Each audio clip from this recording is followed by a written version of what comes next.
The security guard had his hand on my elbow before I could even get the words out of my mouth. Right there in the hallway of one of the most expensive hotels on the South Carolina coast, in front of my own son, in a blazer with someone else's child's blood drying on the lapel. I want you to understand something before I tell you what happened next. I did not argue. I did not raise my voice. I walked out through that lobby like a man who had somewhere better to be because as it turned out I did. What I didn't know yet was that the mother of the little girl whose blood was on my jacket was already on her way. And what she did when she got there, I'll be talking about that for the rest of my life. I need to take a breath and just tell you how we got there, because if I start at the end, you're going to miss the part that matters most. My name is Everett. I'm 63 years old. I live in a 3-bedroom ranch house in North Charleston, and I spent 35 years running a small engine repair shop off Dorchester Road that my father started and I finished. I know every sound a sick engine makes the way some men know the Bible. My wife Lorraine passed 4 years ago this coming March, and she took most of the color out of the world with her when she went. Our son Marcus is the light that's still on. He married a woman named Priya 8 years ago, and Priya is a genuinely good person who has spent most of those 8 years quietly apologizing for a family she didn't choose. Priya's parents were the Chandrasekhar Whitfields, Devika and Owen Whitfield. Owen had built a commercial real estate empire across 3 states and had a way of looking at you while you were talking like he was calculating what you were worth per square foot. Devika ran a foundation for the performing arts and wore her money the way other women wore perfume, not loud, but you always knew it was there. From the first Thanksgiving dinner 8 years ago, when Devika had touched the sleeve of my sport coat the way you touch something at a garage sale that you're not going to buy, I understood my place in their world. I was the father of their son-in-law. That was the ceiling. That was also the floor. Marcus called me on a Tuesday morning at just past 6:00. He only calls me that early when something's wrong or when he wants to ask me something he hasn't figured out how to ask yet. I picked up on the second ring. I was standing in my kitchen in my undershirt watching the backyard bird feeder the way I do every morning because Lorraine hung it there and I'll be damned if I'm going to let the squirrels have it uncontested. "Pop," he said. I waited. So Owen and Devika's anniversary is Saturday. The big one, 30 years. They're doing it at Palmetto Bluff. Priya really wants you there. Priya wants you there, not Marcus, not the Whitfields. Priya, my daughter-in-law, who had been quietly advocating for my dignity for 8 years with the patience of a woman who loves 2 families that are never going to fully understand each other. "I'll be there, Marcus." He exhaled like I just told him a diagnosis was benign. "Thanks, Dad," black tie. But Priya said sport coat is completely fine for you. Sport coat is completely fine for you. I stood there holding the phone for a moment after we hung up looking at the bird feeder and I thought about Lorraine. She would have laughed, not meanly. She just had this laugh she used when the world showed you exactly what it was like. She appreciated the honesty of it. Then she would have told me to wear the navy blazer and hold my head up.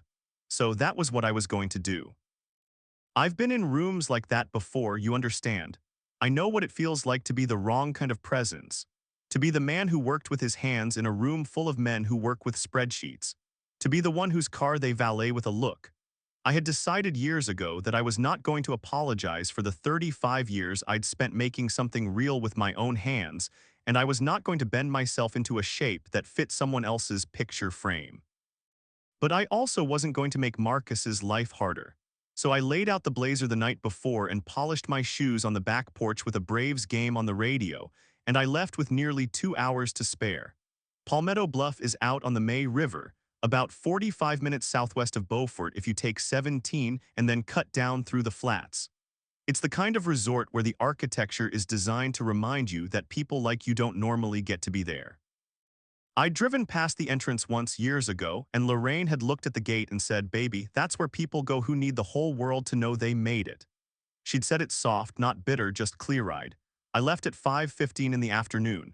Clear's throat, the old Silverado had 212,000 miles on it, but I maintained my engines the way other men maintain grudges, carefully, consistently, and with a lot of patience.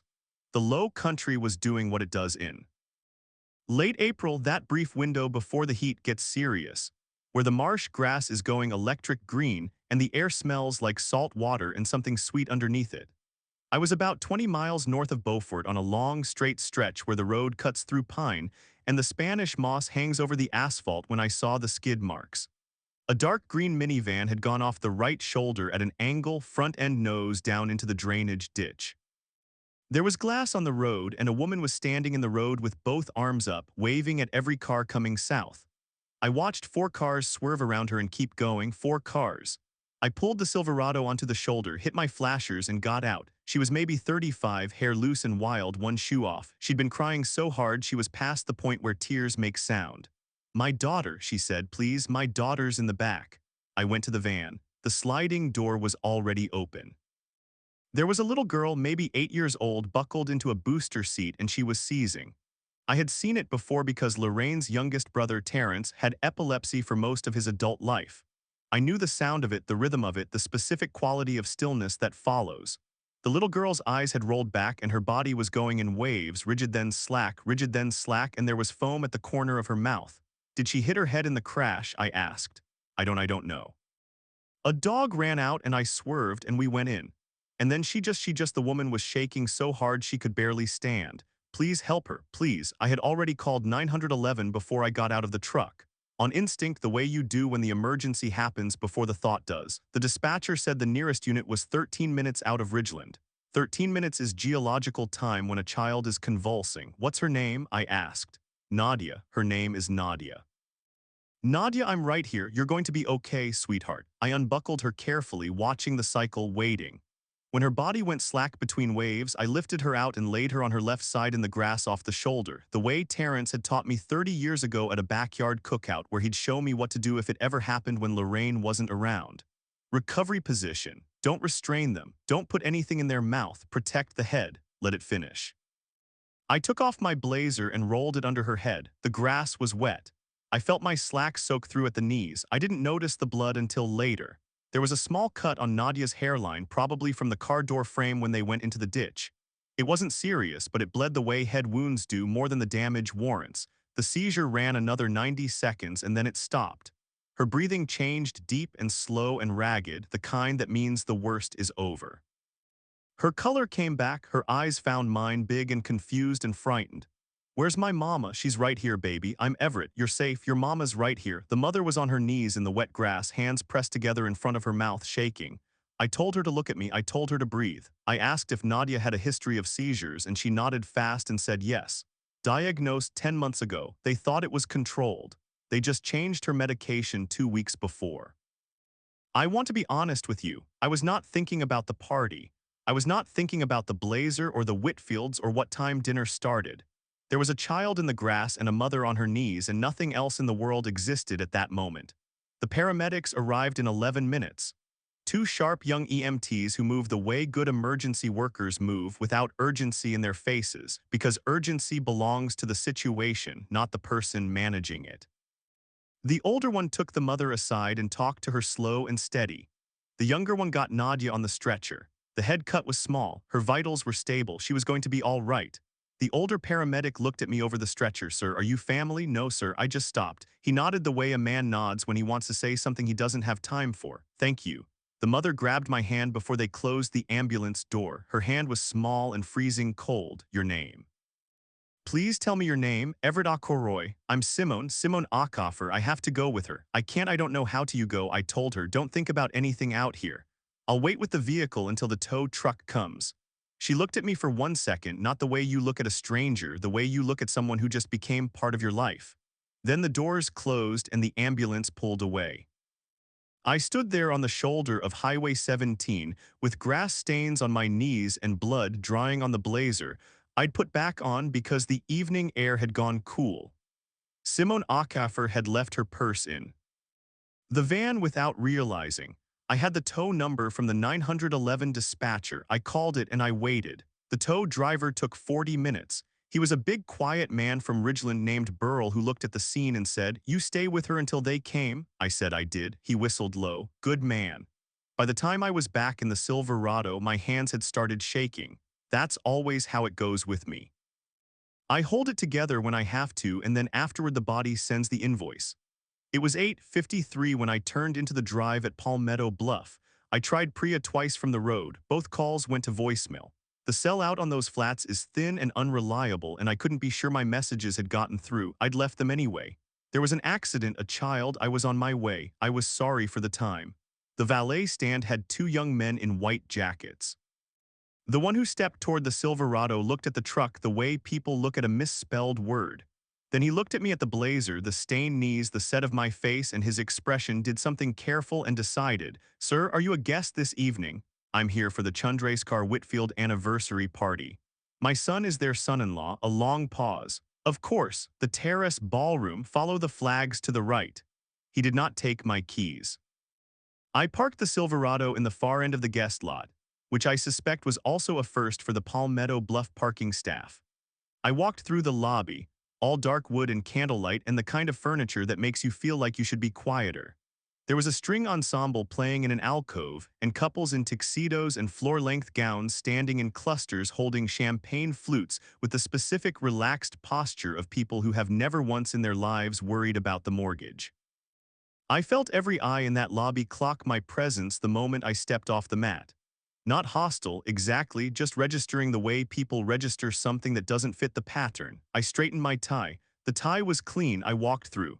The terrace ballroom had its doors open wide. I could hear the sound of 300 people making the kind of noise that money makes when it's comfortable. I stood at the threshold for just a moment and tried to brush the grass off my knees. It didn't come off. I walked in. The room went quiet in sections, not all at once. It moved like a wave. The people near the door noticing first, then the people behind them turning to see what those people were looking at, and then the whole room pulling its attention toward me the way iron filings pull toward a magnet. I kept walking. I was looking for Marcus and Priya. Owen Whitfield saw me before I found them. He was at the head table on a low platform with Devika beside him.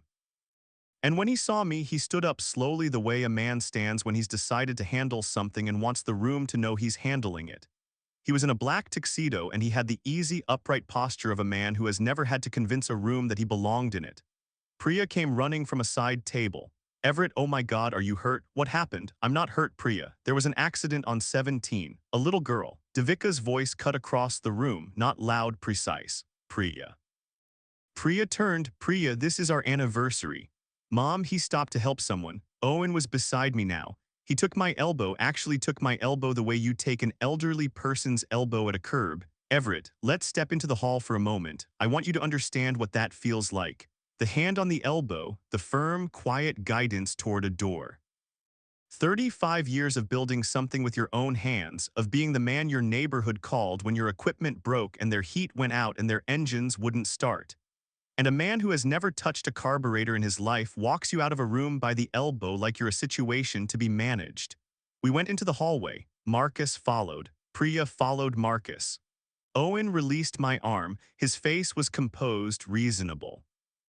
He was a man who had delivered hard news in boardrooms and believed he was being kind now. Everett, I want to be fair to you here. I understand something happened on the road, but you have to understand our position. There are 300 guests in that room. There are business partners, foundation donors, civic leaders. You are standing here with blood on your jacket and grass on your trousers, and honestly, I say this with respect, you look like something has gone seriously wrong. The perception alone, there was a child seizing an wrecked vehicle, Owen, I understand, and your instinct to stop speaks well of you, but the emergency is over now. The paramedics handled it, and right now what we need is for this evening to continue without the visual disruption. The visual disruption, I let that sit there between us for a second. Marcus finally spoke. Dad, maybe Marcus, I looked at him. It's all right, son, it was. Not all right, and every person standing in that hallway knew it was not all right, but I was not going to make my son carry the weight of being caught between them. Owen continued, what I'd suggest, and I'm happy to cover any expense, is that you head back tonight and we do a proper family dinner in the next few weeks. Something relaxed, more your pace. More your pace. A man in a dark blazer appeared at the end of the hallway. Resort security, the kind they keep for exactly this purpose, so guests never have to see the ugly part of how social order gets maintained. He walked to us with a careful, respectful authority of a man who has done this before. Sir, I've had a concern raised by the hosting family. I'm going to have to ask you to come with me. He didn't ask, not really. He walked behind me through the lobby at exactly 6 FT all the way to the front entrance, all the way through the tall doors and out into the night air. I didn't turn around. I didn't look at Marcus. I sat down on a stone bench by the fountain in the front courtyard. The jasmine was out and the night air was warm and the fountain made the same sound all fountains make, indifferent and steady. My hands were shaking again. I sat there and looked at the sky and thought about Lorraine. She would not have let me mope. She would have said something short and true and then she would have asked me whether I wanted coffee or sweet tea and that would have been the end of it. I sat there and missed her the way you miss a person who was better at this than you. That's when the black SUV came up the long drive. It pulled in soft and steady and stopped at the entrance. The driver got out and opened the back door and Simone Ackafer stepped out. She was in a dark burgundy dress. Her hair was pulled back. She had flat shoes on. Her face had that specific quality of someone who has made a decision and is now executing it. She was scanning the entrance, looking for something. Simone, she turned. She came across the courtyard and took both my hands. Nadia is stable. They're keeping her at the trauma center in Beaufort overnight for observation. But the neurologist said she's going to be fine. The neurologist said Everett. She said that putting her on her side is the reason there were no complications. That's you. You did that, thank God. My husband is with her. I came the moment I could. I had to come. She was still holding both my hands and looking at my face. Everett, why are you out here? Why are you inside? I answer right away. She looked at the blood on my blazer. She looked at the resort doors. She looked back at me and something moved across her face, slow and certain. The clear's throat, way weather moves in. Come with me? Simone, I don't want to. Everett, come with me. There are moments in a man's life when the right thing to do is simply stop arguing and follow the person who can see more clearly than he can. This was one of those moments. I stood up. She took my arm. We walked back through those front doors together. The same lobby, the same couples in the same tuxedos, the same string ensemble in the alcove, and every single person in that room watched us walk through. This woman in burgundy with her hand on the arm of the man they just watched security escort out. The same security man stepped into our path at the hallway. He looked at Simone. She looked at him. She did not say anything. She did not need to. Something in her bearing, the posture, the stillness, the complete absence of apology stopped him where he stood. We walked back into the terrace ballroom. The room went quiet the same way it had gone quiet before in waves. But this time the silence had a different quality. It wasn't confusion. It was attention. 300 people paying attention. Devika was midway through what had apparently been a toast. The champagne flute was in her hand. When she saw us cross the threshold, her face went from pink to white to a color that has no name. She stepped forward. Excuse me, this is. She stopped. Her eyes moved from me to Simone. Something happened in her face. Excuse me, I Devika Chandrasekar Whitfield, Simone said. Her voice carried. She was not speaking loudly. She was speaking from somewhere deep and grounded. The way people speak when they have stopped caring about the effect of their words and started caring only about the truth of them. We have corresponded. Your foundation and mine. My name is Simone Ackafer. My husband Quaim and I run the Ackafer Family Foundation. We've been funding pediatric neurology infrastructure in the Southeast for 11 years. Owen was standing now. The mayor of Charleston was at a table to the left and I could see her turn fully in her chair. Senator Dillard, who I recognized from television, had put down his fork. We were on our way to Hilton Head tonight for a long weekend, Simone continued. My daughter Nadia had a seizure in the back seat of our vehicle after we swerved off the highway. We were in a ditch en route.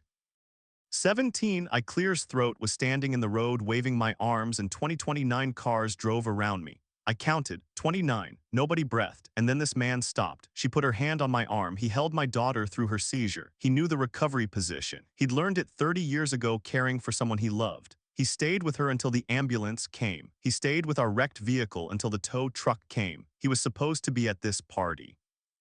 He was 2 hours late because he was saving my daughter's life. She paused.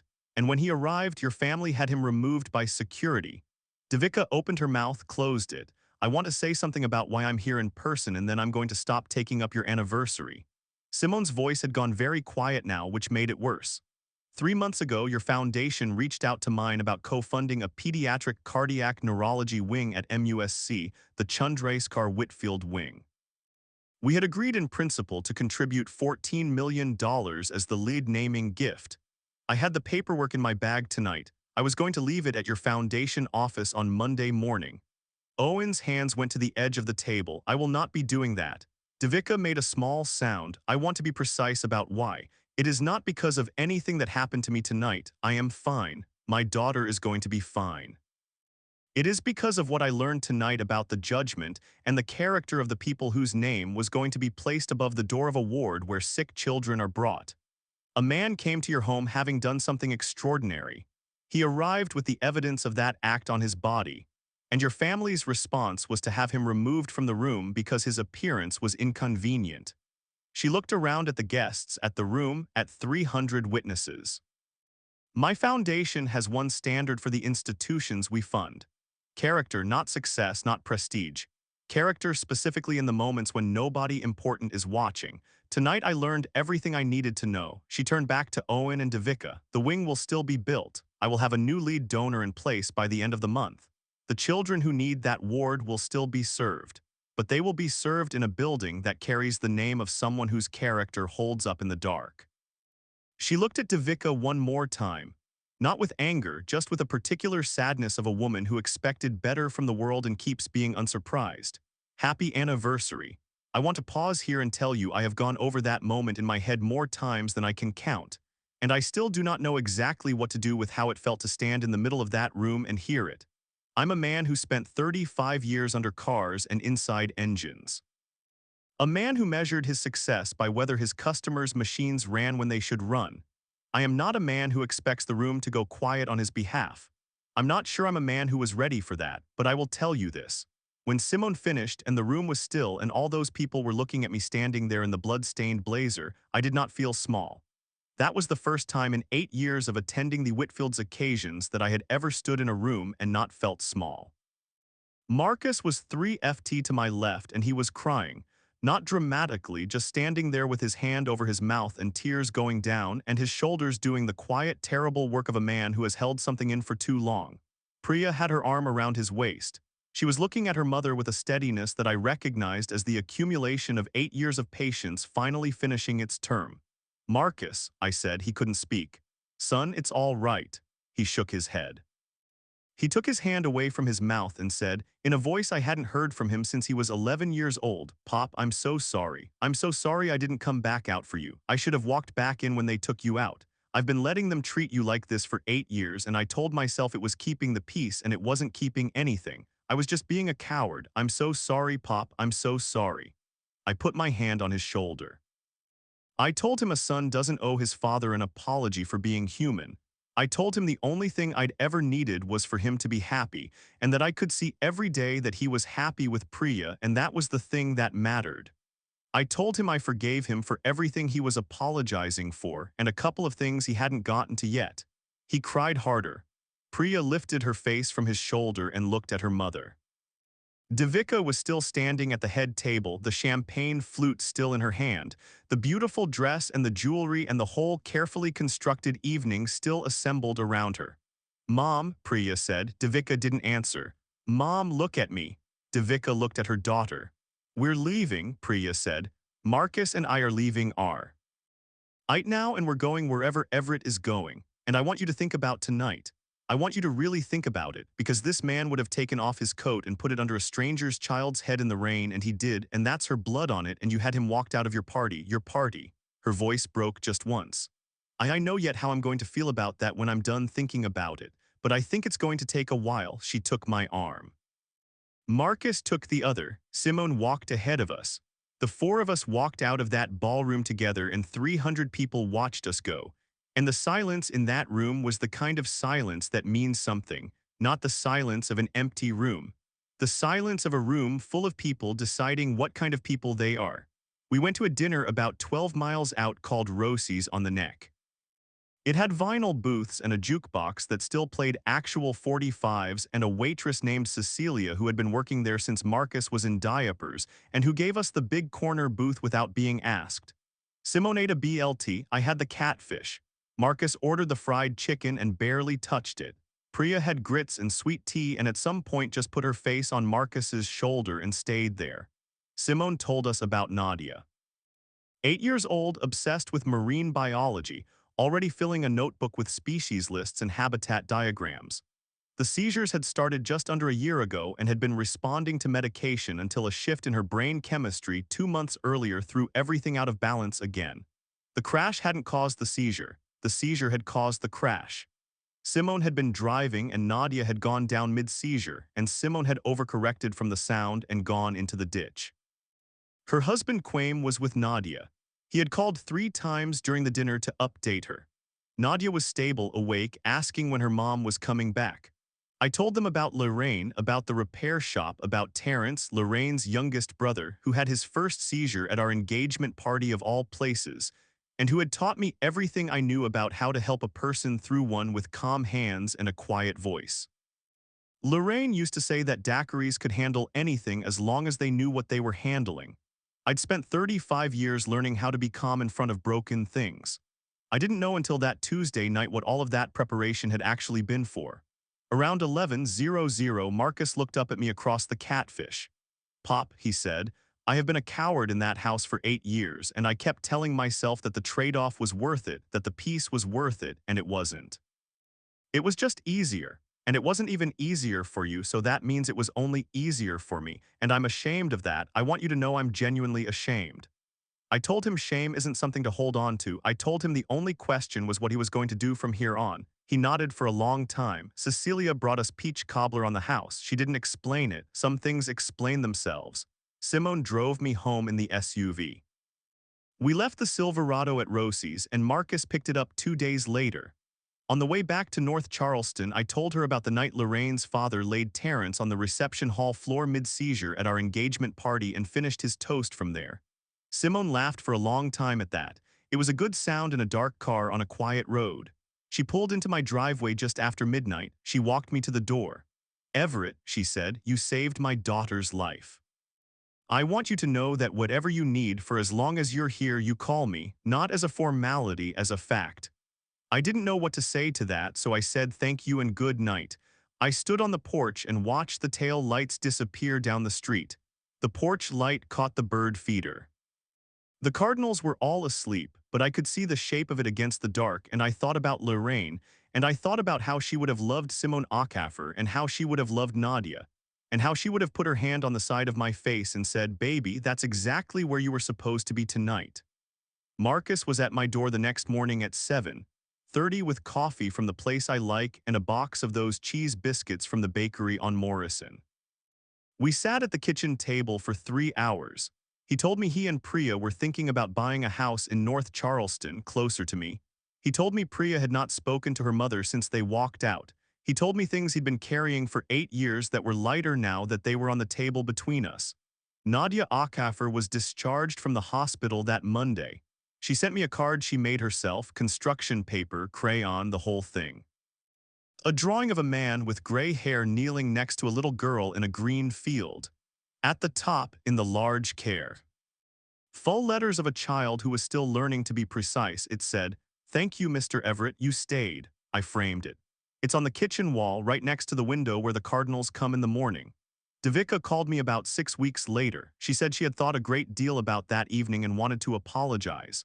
I told her I appreciated the call, that I held no grudge because grudges are heavy things, and at 63 I don't have any carrying capacity to spare. She said she understood. That was the last time we spoke. The Acaffer Foundation did find a new lead donor for the pediatric neurology wing. It went forward under a different name, which is a fact I find quietly satisfying in the way that good outcomes are satisfying. MUSC has a new ward now. I've driven past it once. Didn't go in, didn't need to. Now, let me say something directly to you. Because this story has been sitting in me for almost 2 years, and there is a reason I'm telling it. If you have ever been the person in the room that people look through, the parent who gets the polite smile, the relative who sits at the card table, the one whose life choices don't translate into the language the other people are speaking, I want you to hear this. You are not being evaluated by the people who think they're evaluating you. The real evaluation is happening somewhere else entirely. It is happening in the small private moments, in the ordinary Tuesday evenings when nobody is watching and you do the decent thing anyway. That is the only grade that counts.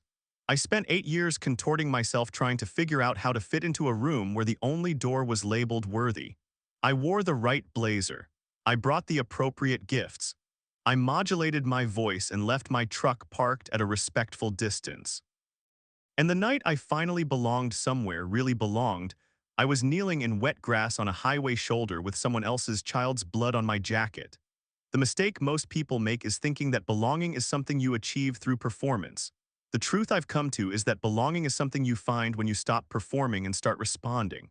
The character you build in private, in all those small invisible moments of your life, is the only character you actually have. Everything else is a costume. What this story taught me is that the hand you've been quietly building your whole life is the one you get to play when it actually matters. My 35 years under engines taught me to stay calm in front of broken things. Lorraine's brother taught me exactly one piece of medical knowledge at exactly the right moment. The combination of those two things is the reason Nadia Akafer went home to her mother. Here's the question I want to leave with you. What are you building right now in the small moments when nobody is watching?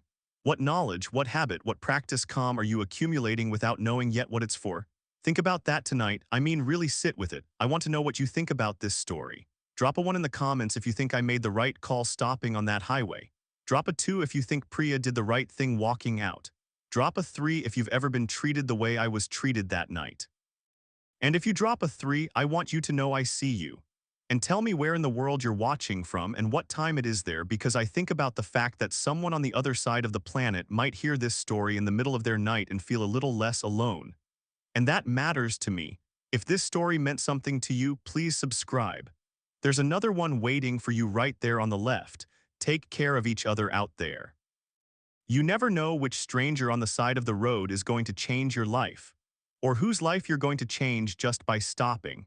This is a fictional story inspired by real emotional experiences, fully rewritten and reimagined in Charleston, South Carolina to create original content.